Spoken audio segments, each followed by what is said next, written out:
Shalom. Apa kabar kita semua?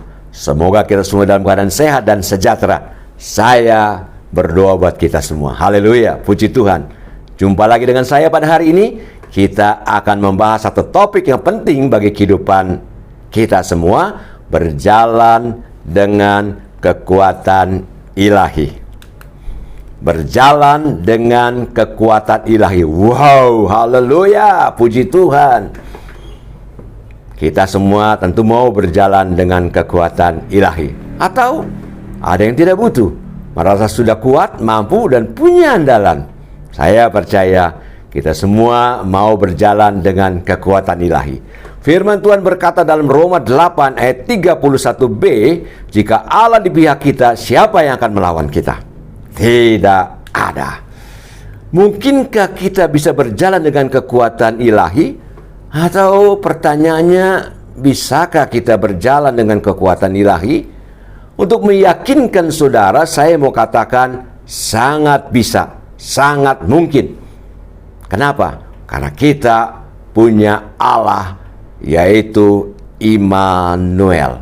Kita punya dasar, yaitu Allah Immanuel.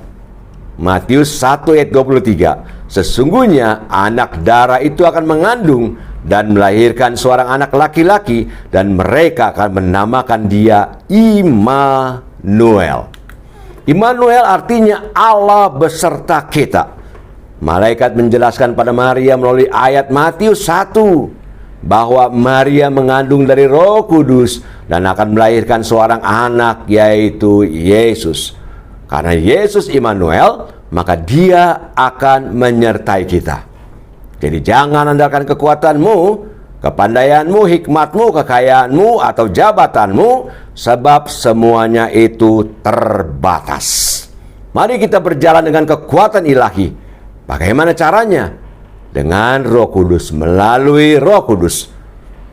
Yesus mengatakannya di dalam Kisah Para Rasul 1 ayat 5, sebab Yohanes membaptis dengan air, tetapi tidak lama lagi kamu akan dibaptis dengan Roh Kudus. Dan ini terbukti Kisah Para Rasul 2 ayat 4. Maka penuhlah mereka dengan Roh Kudus, lalu mereka mulai berkata-kata dalam bahasa-bahasa lain seperti yang diberikan oleh Roh itu kepada mereka untuk mengatakannya.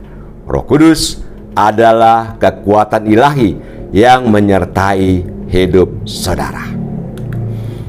Jadi ketika Roh Kudus diam di dalam hidupmu, engkau bisa dan engkau mampu berjalan dengan kekuatan ilahi. Pertanyaannya, bagaimana kita tahu bahwa Roh Kudus ada di dalam hidup kita? 1 Yohanes 3 ayat 9, setiap orang yang lahir dari Allah tidak berbuat dosa lagi. Sebab benih ilahi tetap ada di dalam dia, dan ia tidak dapat berbuat dosa karena ia lahir dari Allah. Ini yang memberitahu kepada kita. Sebaliknya, orang yang masih melakukan dosa dan terus merasa aman dan nikmat dengan dosanya, maka orang tersebut belum penuh dengan Roh Kudus. Bisa saja orang tergelincir, jatuh melakukan dosa, tetapi dengan segera ketika Roh Kudus mengingatkan, maka orang tersebut langsung berbalik dan bertobat. Firman Tuhan berkata 1 Petrus 1 ayat 16, sebab ada tertulis, kuduslah kamu sebab aku kudus. Mari berjalan dengan kekuatan ilahi dan hiduplah bijaksana. Dengar Efesus 5 ayat 15 sampai dengan 17 menasihati kita, berkata, karena itu perhatikanlah dengan seksama bagaimana kamu hidup. Janganlah seperti orang bebal, tetapi seperti orang arif. Dan pergunakanlah waktu yang ada, karena hari-hari ini adalah jahat. Sebab itu janganlah kamu bodoh, tetapi usahakanlah supaya kamu mengerti kehendak Tuhan. Haleluya. Berjalanlah bersama Tuhan dengan kekuatan Tuhan, berjalan dengan kekuatan ilahi. Mari kita berdoa. Tuhan, terima kasih hari ini kami mendengarkan kebenaran firman-Mu, kami mau berjalan dengan kekuatan ilahi.